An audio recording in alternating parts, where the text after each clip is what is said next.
对啊，你怎么听起来感觉不是期待的成分居多，是有一点点忐忑的感觉？我觉得是有点害怕。为什么？因为要准备的东西真的很多，因为大家要去，不是我们只去1-2天，我觉得还好说，我们要去1个月，1个月，你知道吗？1个月不就是30天？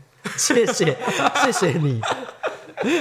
有时候还会31天，有时候28天，要看月份。你讲这不是废话吗？好，那我想要知道为什么你觉得跟1-2天感觉不一样？因为毕竟要去那边，你要准备的东西就不一样，而且是那个环境，又不是说会让你多舒服的环境。会吗？我觉得苏武很舒服你有去过吗？我去过。你去过毕业旅行？去过啊。是哦。对啊。可是我们去那边，他讲的很可怕。他讲说去那边网络不好，什么不好的？网络不好，而且你一定会感冒。他说你去那边100%会感冒。他说你进去那个语言学校第3周开始，你一定会感冒。那到底脏的是同学，还是脏的是苏武，还是脏的是自己？对啊，我觉得没那么夸张啦。他是不是先吓唬你们啊？因为我之前去，我对苏武印象很好很好的。我只觉得他们的交通很乱。我说的交通很乱，是他们的交通真的没有像台湾这样子，就是很规矩。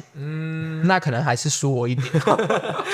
没有啦，我就知道他们的交通就很容易机车，然后所有的大型车，然后小型车都围堵在一起，尤其在他们下班时段。那我先一步一步剖析好，因为我那边听说网络非常差，你自己的经验是怎么样？因为我们去那边也是得剪影片上传。你们那种业务性质的需求的影片上传，我觉得不一定，因为我们那时候是只要滑手机就发 IG 这种。他们讲到多夸张，是说有时候传文字讯息都会卡卡。我们那时候没这个问题，是顺的，是顺。那应该听起来是还好，应该不会到太离谱吧？对，而且苏武也算是菲律宾里面治安前1、2名好的一定，因为很多观光客啊。还有我去那个语言学校前面那个代办嘛，然后我们就听那些说明会，有点类似说去语言学校前的说明嘛。对，大家应该知道我是要去语言学校，他们不是去玩哦，他们是在学英文哦，去1个月是要去语言学校哦。因为去语言学校玩。这个故事呢，是我们其中有一只那只小只的想要学英文，所以就去跟他朋友洽谈。他朋友在语言学校代办上班然后洽谈，他说他想要去那边，然后是多少钱？然后他因缘际会底下说，还是你要来帮我们语言学校广告，然后请我们3个去帮他拍影片，但是要选1个月。他说最少要1个月比较有效果，因为不然我们去那边，他主要是要学英文的。对啦，还是有在注意那个英文有没有成长的部分吗？OK， 所以当然，不然你去2天，然后你就说回来，然后所以你忐忑的地方只单纯是怕传输速率吗？传输速率，你说这个让我焦虑到不行，是吗？会不会太烂？其实你是个网络孩童这样子。我这样子看 Netflix 会不顺可是另外一方面来说，是要跟他们2个相处1个月同一间房间，你知道是室友的概念然后其中1个也不能跑出去这样，因为有可能考试没有过，难怪他考试没有过出去。对，他如果考试没有过，你们2个就会像那个家庭老师一样说，考这种烂成绩还想出去玩呐？他每天都得考试，而且没有考过你就不能出去学校外面。也是要考，因为你们其实我们要考，可是我们会跟那个人讲说，不要那么烦，我们就是要留一点时间给自己。我不想要一早起来，他是早上好像7点还8点上到3点吗？我不确定上到几点，可是他的课程我觉得偏满。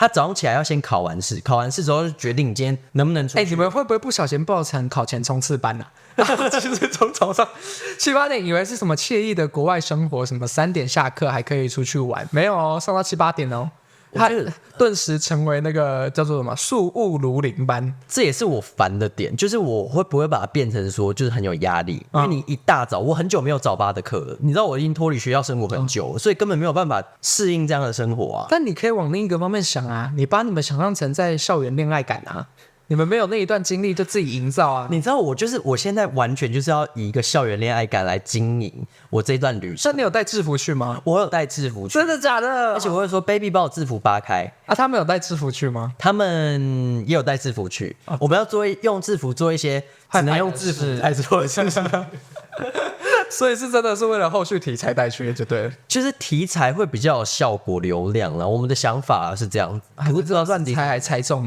我觉得你们会不会有一个就是不按牌理出牌的，他后来以为他有带制服，后来他说我是扮演老师然后有个教鞭然后打你欢迎来到 BDSM 的教室。然后我们真的像男子宿舍一样，因为我们是3个人住同间，然后3张单人床。你有住过宿舍吗？我住过。你有住过宿舍吗？所以有住过宿舍的人就知道，是前面是床铺，然后它旁边真的像是一个柜子，然后柜子上面有3张椅子，然后那个桌子是连成一排的然后有灯这样子，有点类似又回到读书生活中。所以我觉得那个焦虑感是来自说，从一个有点太爽的生活，又回归到一个学生时期的生活，让我有点烦。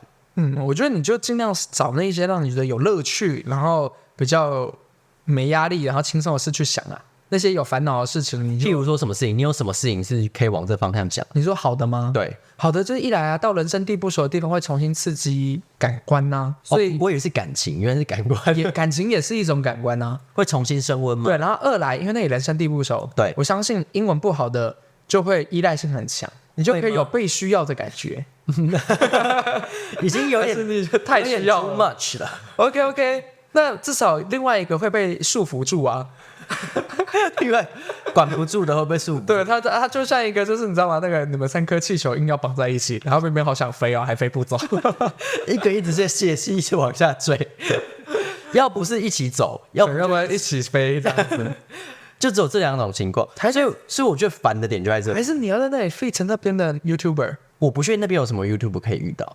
苏雾岛，你现在公开呼吁啊！而且还有一个点是让你会觉得超级烦的点，是他们讲说那边的东西真的很难吃，非常的难吃。我以我现在的印象回想，我觉得没那么夸张。可是那是以你的印象，是学校的东西我不知道。1到5都得在学校吃，3餐。他去前代办就跟我们讲说，你泡面给我带好带满，台湾泡面多带几种口味，你不要省那个钱，反正就扛过去就对了，不用省那个重量。他说你去那边泡面一定都会吃光光。我说好。那我觉得很有可能是代办让你们的期待心理先低一点，才不会觉得到那里期待很高，然后后来发现都这样。所以我现在是黑吃黑的概念，我现在在预期代办会让我期待心理降低，所以我现在是要把期待心理先不要放那么对，你可以放在真的好绕口，你就放觉得说其实没那么惨，但是也没有到很好，因为你们真的、也不能说真的我期待真的拉很高，因为真的就是去学英文的，你又不是去什么美食之旅。我不是，我去那边谈恋爱，我是要重回校园恋爱感。你是为了恋爱感，好的啊。另外一个要学英文，那另外一个呢？你说再另外一个吗？另外一个英文已经你知道？对啊，他没有要学英文，他也没有要谈恋爱，那他去那干嘛？他去那边再加强英文。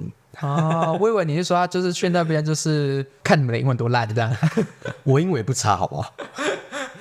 还是我觉得有时候换个环境，其实心境不同，创作灵感会不同啊。我在想这件事情，我是说，如果去那边一定要找到一些不一样的做法，因为你平常你没有重回过校园那种感觉，对，所以你就是可以换一些模式来做，搞不好可以激发一些不同的灵感。肯定是的。好，我们来开场，欢迎收听《皮塔无尾熊》，我是欧伦，我是吴军。那今天呢，主要呢，刚刚提到嘛，吴军要出国了，那也许今天的题目其实跟他出国也没有关系。我刚刚原本在想说要怎么把它圆过去，后来发现好没有，因为我们要讨论 AA 制。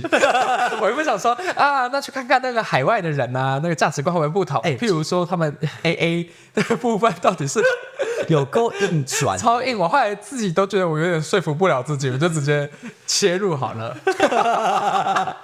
谁管你转不转得过去啊？有够硬，就是太硬凹了吧？好啦，那主要为什么今天会想要跟大家讨论价值观的关系是，最近这个议题在我身边一直出现。可是你必须说，这个也不是说完全没关系，因为你出去旅游就很容易遇到这样的事情。谁付钱吗？也是，因为你出去，你出去的话，你就真的会很常遇到说，我这东西要怎么出钱，然后有时候又是一笔比较大笔的钱，那要怎么去处理这些费用？那老师我有问题要问。对，就像你们3个人这样子出去的话，你们也都没有首度公开过这些账目怎么处理吗？我跟你讲，我的账目是高级机密。这是机密啊，不是，我没有要管你们怎么分论或怎么分钱，我是说，如果假设你今天一起去吃一间餐厅，你们是怎么样子去处理这个环节？我们的环节其实非常非常简单，就是谁先出钱谁先记账，然后记账在一起，反正我们3个都有吃嘛，我们就记账在一起，然后最后再申报1-2个月之后再总结一笔。然后再看说谁要付谁给多少钱，赚多少钱。所以如果今天吃这一餐的话，基本上不管金额大小，对，都是先都算在里面，然后最后去除以3，这样吗？基本上是这样。就如果是我们3个都参与了，可是如果有人讲说，那我帮你出这一餐，那个就扣掉了，就不会。那有没有遇过他说，我帮你出这一餐，但我没有帮他出？你不要再挑拨离间。没有，只是好奇。最近这是数字游戏，最近感情已经有点脆弱啊！真的、啊？怎么了？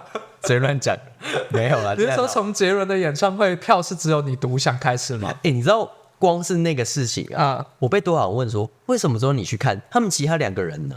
我说他们两个，我真心说实话，他们两个真的没有那么喜欢周杰伦，我真的是非常不是，我觉得你要跟歌迷朋友先讲，不是歌迷朋友，你要先跟网友讲的是杰伦的票没有那么好抢。听友讲一下，重点是票没那么好抢。不是说要不要带他们去的问题。如果我票今天有10几张，那当然都可以带去。我50张，我真的连全家都带去，我连我主管都带去了。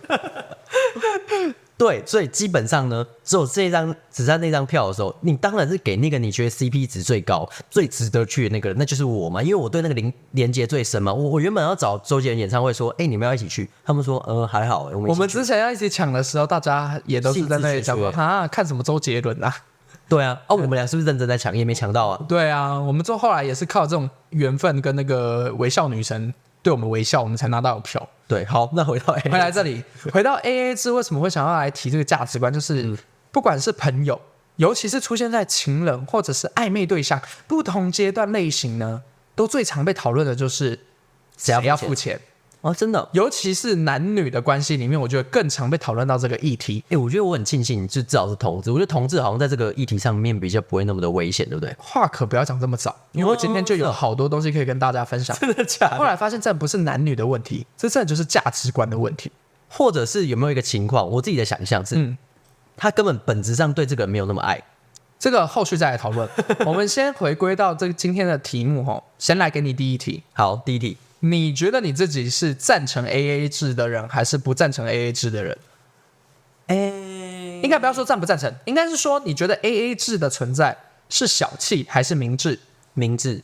OK， 那我觉得 AA 制是你把钱算清楚很重要。OK， 所以你的立场也是觉得 AA 制有它存在的必要，有必要性。好，那我个人也是赞成 AA 制的。我原本以为吴军是恋爱脑会选择不赞成 AA 制，我们就有不同的立场来摩擦。那我知道，但可以，没有，我知道你的意思了。应该说，如果以恋爱脑这个导向来说的话，是我赞成 AA 制，是因为我有选择要不要 AA 制的权利。权利。对，就比如说我想要为我另外一半付出，我帮他出钱，我觉得是没问题的，完全没有问题。可是呢，以一个大众观点，还有我自己内心的想法来说，我觉得我会先踩稳 AA 制这个立场。我不会说我现在就帮你出。OK， 我觉得这可能真的是出现在同志朋友身上，我们会比较明理的在看待这些事情。因为我放回不营理是，我放回听到现阶段的就是异性恋身上啊，我自己身边我身边是女生朋友，她就在讲说这男生好扣分，我就说扣分在哪？他就说他所有东西都要跟我算呢，譬如说他说那个男生吃完这一餐会跟他说832元，你转400块给我就好了。832你说一般，然后他扣掉32块，他只要多400块。对。然后女生说我刚跟你约会的时候你就展现这种小气真的是不行。然后我自己当下是觉得会吗？我觉得还蛮真的啊。他在一开始就有先讲好，就是大家各付各的嘛，因为你也还不是我的谁，然后我们出去吃饭就彼此都要花费。但是以女生的立场，她会觉得说我女生我都跟你出来约会我大概懂一件事情。我觉得会有这样子的想法，我觉得会不会还有一个很大的背景因素？什么因素？就是这两个家庭的背景条件不一样。但是我觉得在约会的环节，你很难判断他们家庭也不一样。那如果换句话来说，如果你知道这个人是非常非常有钱的人，他 AA 制，你会不会扣分好了？肯定会。对啊，你看，肯定会。这我说这是家庭背景的导致会不会决定要 AA 制的一个很重要的观点吧。你刚刚讲到这一点，就是想到另一个朋友，你也太多朋友在讨论。另一个朋友就是他家境很好，甚至那个男生可能一定没有他家有钱。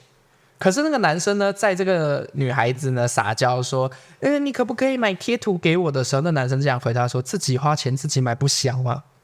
那女生直接脸臭到，她跟我说我真的没办法了。直接冷掉。对，直接挖。她说30块的贴图，你真以为老娘真的有缺这个钱吗？我在跟你撒娇。那我觉得30块这真的就是一个撒娇。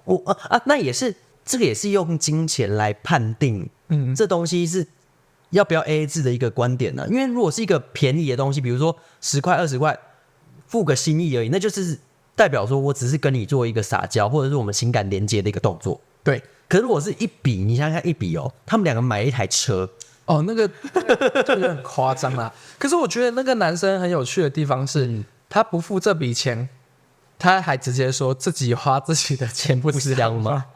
就是用幽默的方式带这件事，虽然我觉得还蛮好笑的啦。如果我是笑得出来，对，但是以女生的角度就会觉得说，哇，你连小钱都会跟我计较，那只有大钱，你不是所有东西都跟我算得很清楚？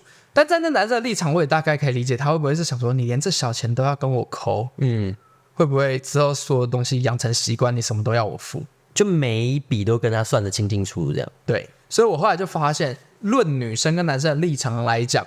女生的确在普罗大众里面好像觉得 AA 制是扣分的，因为我就看到网络上有做一个调查，我来跟大家讲一下这网络调查的比例上面，大家觉得 AA 制加分扣分男生女生的差异在哪？好，你要不要自己先猜猜看？你觉得如果以女生的角度 ，AA 制是加分还扣分的？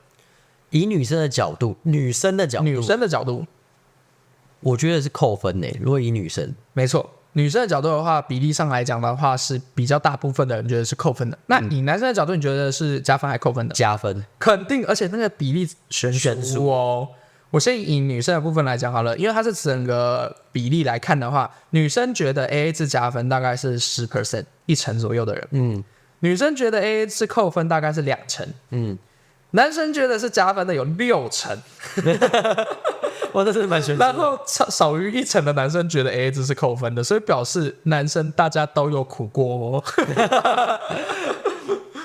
这的确是一个蛮有趣的社会现象。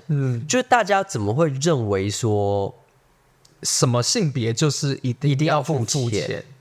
我觉得这个如果我自己换一个方式来想的话，我反而觉得说这种主导权应该是每个人都要掌握在他自己身上。因为大家会把钱跟性别去做连结，我觉得这件事情本身就让我觉得很奇怪，可能是我自己是同志身份啊。那我换个方式说，我觉得社会不是只是对性别这件事情跟钱连结，还有一个东西，你知道什么吗？什么？年纪。因为这就是我另外一个要分享的，有一个外国的朋友跟我说，他在台湾的朋友一直对另一半就是付出的比较多，但是他们之间有年纪差，然后他就问我说，台湾的文化里面是不是年纪大的就要付比较多的钱跟付出比较多？我就跟他说我不认为他就说因为他朋友告诉他说这个是台湾的文化。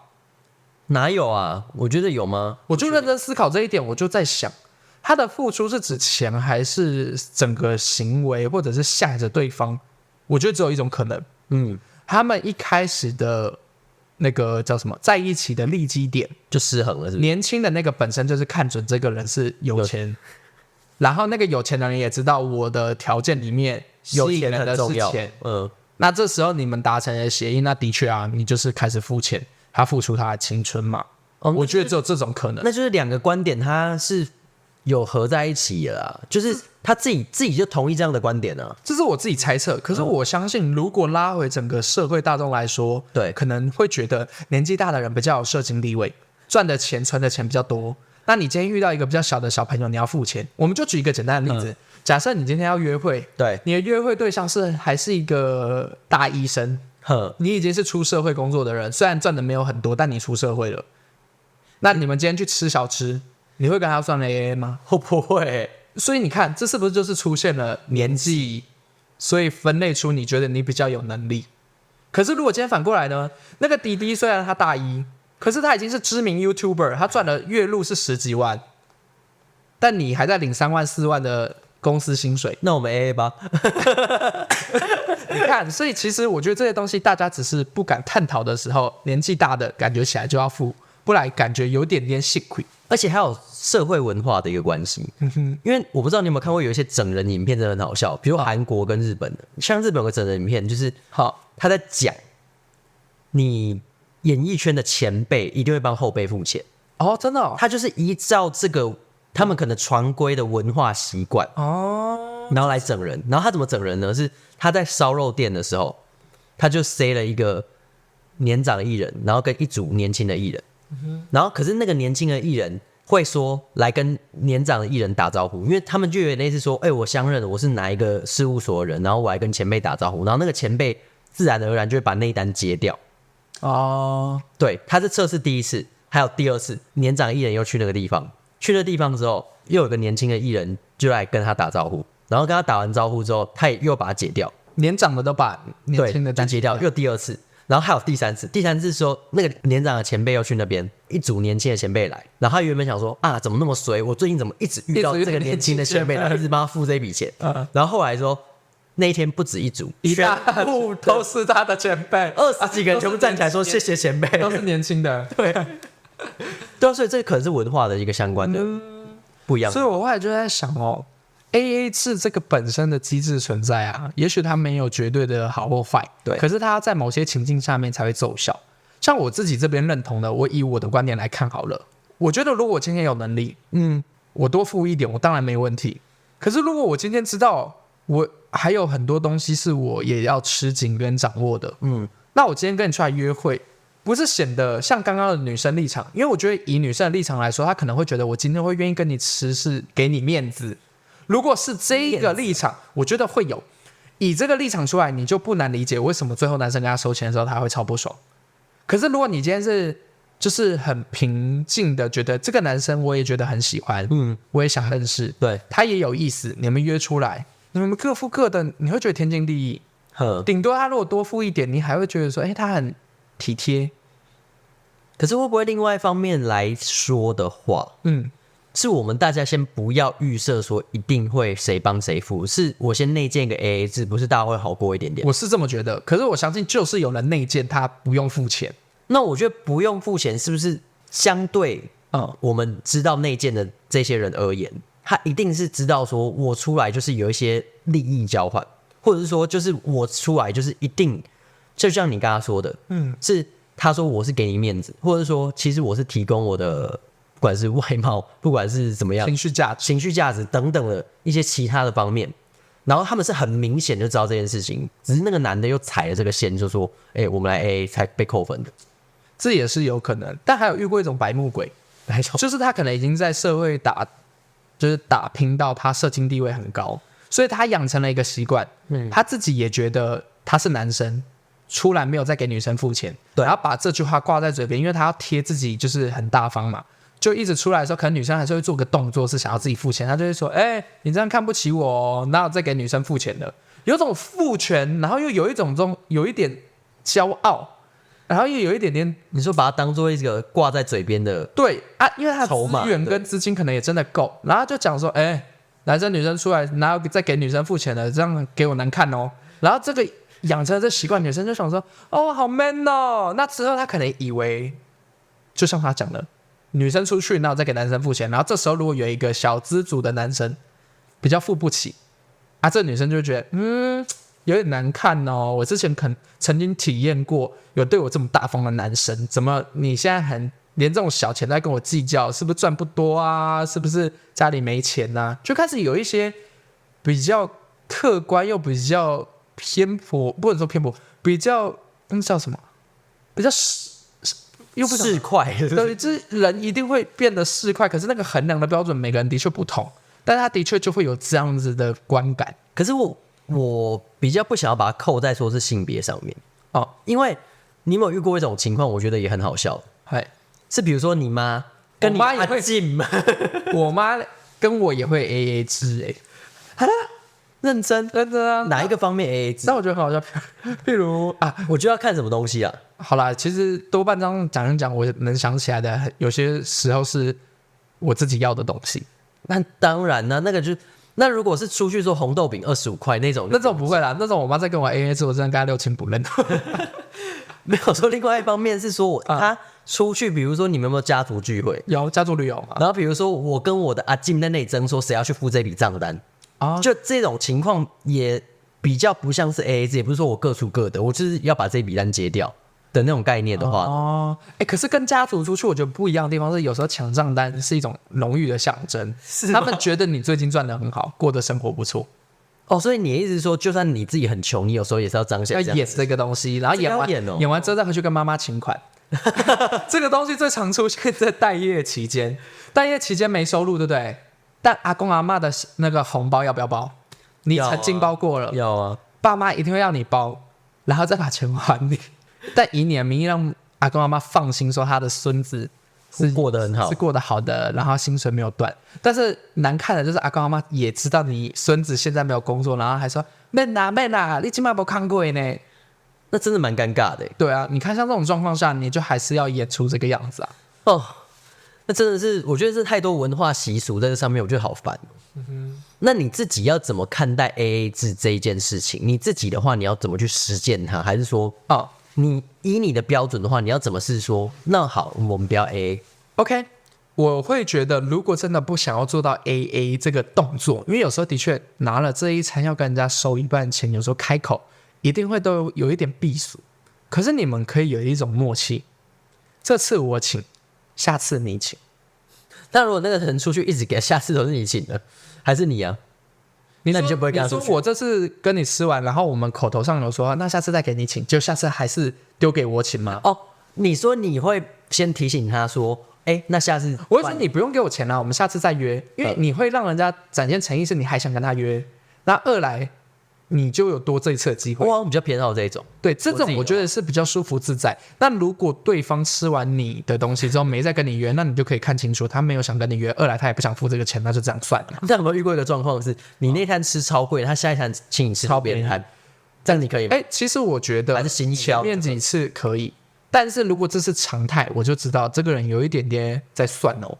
那如果加上另外一个条件的话，是你知道说他真的家境不富裕的话，这样可以吗？这个就可以。我觉得他家境不富裕，然后我比较有能力，那我会愿意多付。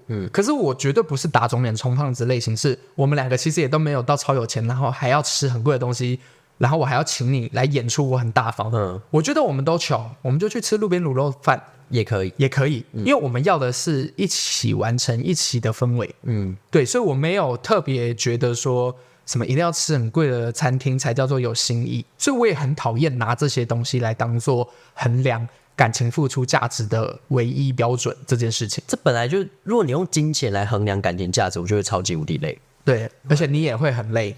可是这件事情是很容易会一直吵到你结婚之后，相信我，为什么呢？因为我爸妈到现在也会吵这些事情。怎么吵？他们在吵什么？像我爸妈都公务员嘛。对，你知道到了公务员的阶段之后，你知道大家就是成家立业了，所以成家立业就势必一定要有人来当做一个头。为什么要当做头呢？因为太多事情是大家必须共同处理。比如说我水电费要怎么付，然后比如说我缴网路费要怎么付。假如这个大项目的话。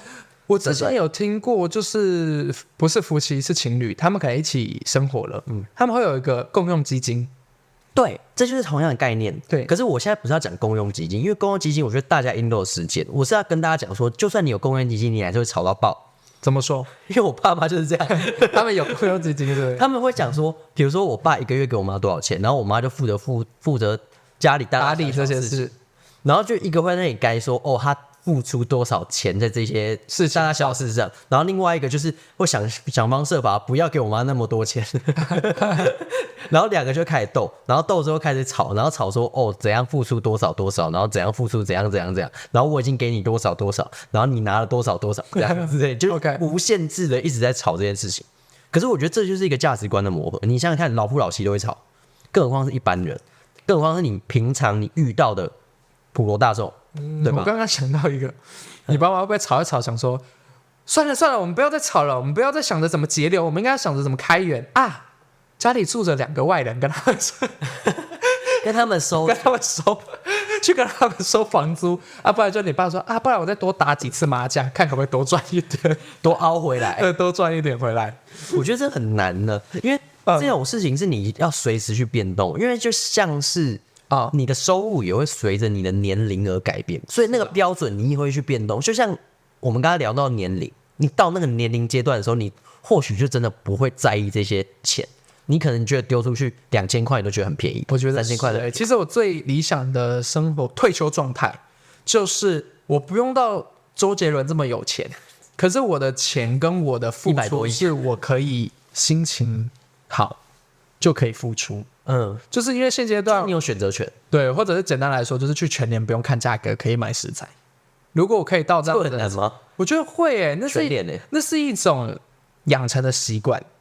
就是你在精打细算你自己的花费，你要掌握的很好，这表示你还没有财富自由到我可以去全联拿任何东西。全联有些东西也很贵，好不好？你知道我想到一个很好笑，你已经在不看价格了？不是啊，最好笑的点在这里，是说我们会不会讲出我们这些观念，结果被那些有些人疯狂啪啪打脸，因为他们都去每个地方，他们都看价格，他们才变有钱人。好了，那我说我心目中我自己理想的状态是，我可以享受这些食衣住行娱乐的东西的时候不看价格，但我可以把握的一点是，我对于娱乐性的花费我不会太夸张。就是我知道有的人会想说，我现在有财富，我可能就是大手大脚花钱，一直疯狂出国啊，游轮趴。但那些东西说真的，带给我的快乐程度应该不高。我娱乐性质方面，其实我觉得我算是蛮保守的，对，就是能取悦我的东西，其实我觉得那些大场面并不会让我的快乐值增加，但是食物啊，或者是生活上面的一些，